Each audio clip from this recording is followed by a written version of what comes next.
Merong mga samahan at tanggapan sa ating probinsyudad ang nagsasagawa ng mga cleanup drive at nangangalaga sa ating mga katubigan at kapaligiran. Sila ang mga makabagong hero ng ating kalikasan.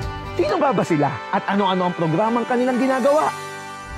Isang maaliwalas na araw sa ating lahat, mga tagigenyo. Nandito na naman ang inyong Mr. Yes. At for today's video, ay naisip na naman tayong kabutihan. And speaking of kabutihan, merong mga samahan at tanggapan sa ating probinsyudad ang nagsasagawa ng mga cleanup drive at nangangalaga sa ating mga katubigan at kapaligiran. Sila ang mga makabagong hero ng ating kalikasan.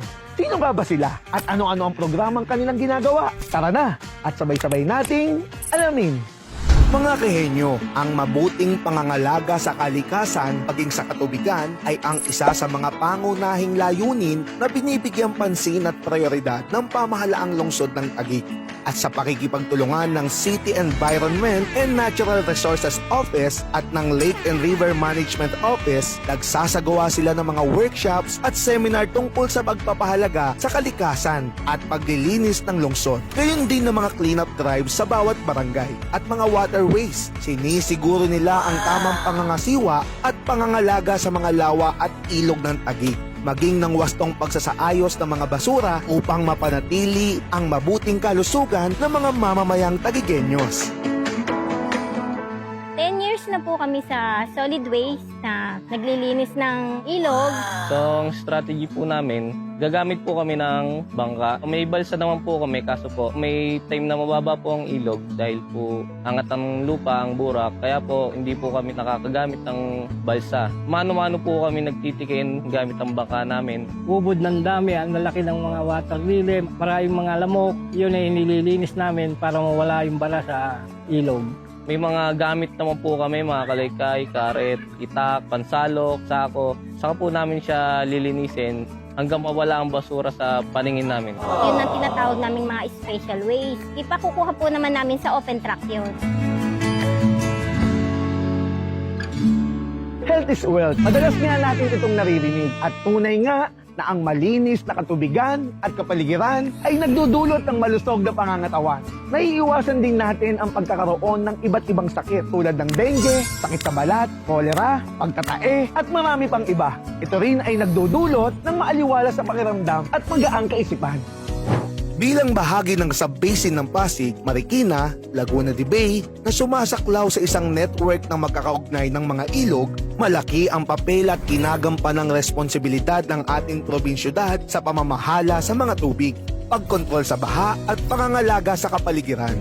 Ilan sa mga hakbang na isinasagawa nila ay ang pagsusulong ng sustainability sa pamamagitan ng phasing out of single-use plastic.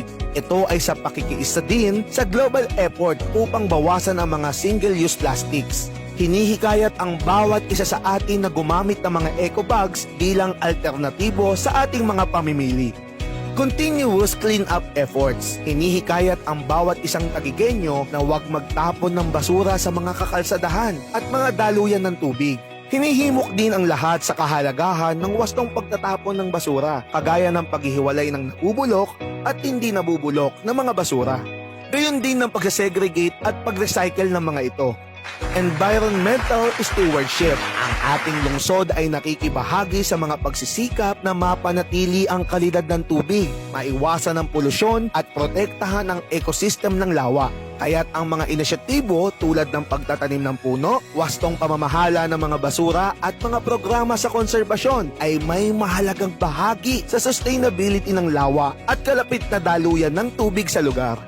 Flood control and water management. Bilang bahagi ng sub-basin, nakikipagtulungan ng Taguig sa mga karatig lugar upang matugunan ang panganib ng pagbaha. Ipinatutupad dito ang pagsasaayos ng mga drainage system, flood control projects at disaster preparedness measures. Sa aking pong mga nasaksiyan, ang basura po talaga ay nanggagaling po sa ating mga tao. Magkaroon po tayo ng pakialam sa ating kapiligiran. Hindi lang po ito sa ating barangay. Kahit saan pong lugar ka mapunta, magkaroon ka po ng disiplina sa iyong sarili, lalong-lalo na sa ating mga ginagalawan. Marami pong pakinabang ang ilog. Kasi dati may mga isda rito, may mga hipon, nung talagang malinis ang ilog. Ako po naman ay nakikiusap sa inyo mga tao, ilagay natin sa tamang lugar yung mga basura, yung mga nabubulok, yung mga hindi nabubulok, paghiwalay-hiwalay natin sa lalagyan. Kami po, nagpapasalamat kay Mayor Ate Lani Cayetano. Nagpupursige siya na maging malinis ang ating kapaligiran at kailugan. LRMO, Senro, DNR, FMO, at lahat po ng karatig pang barangay na nagtutulungan. Maraming salamat po kasi po nandito po tayo. Sana magpatuloy po yung paglilinis sa ilog para matuluyan ng malinis yung ating ilog. Iwasan na po nating magtapon sa ilog. Panatiliin po nating malinis ang kailugan natin dahil para din po sa atin at sa mga kabataang sisipol pa. Sa pamamagitan ng regular na pagsasagawa ng cleanup drives, responsableng pagsasaayos at pamamahala ng ating mga basura at pagsasakatuparan ng mga programang makakatulong sa ating kalikasan, masisiguro natin na hindi lamang ang kalinisan, kundi ang kalusugan nating mga tagigenyos. Nasa atin din ang solusyon at kailangan lamang ng ating pakikiisa, pagtutulungan at pagsunod sa alituntuning ipinagagawa ng pamahalaan ng ating lungsod. Naway kasabay ng pag-unlad ng ating probinsyudad ay ang ating mas malawak na pagmamalasakit, pangangalaga at pagmamahal sa ating kalikasan. Gaya na lang ng paalala ng ating mahal na punong lungsod, Mayor Lani Cayetano, maging mabuting halimbawa tayo sa pangangalaga sa kalikasan. Simulan natin ito sa loob ng ating sambahayan at maging parte ng solusyon katuwang ang ating pamahalaan.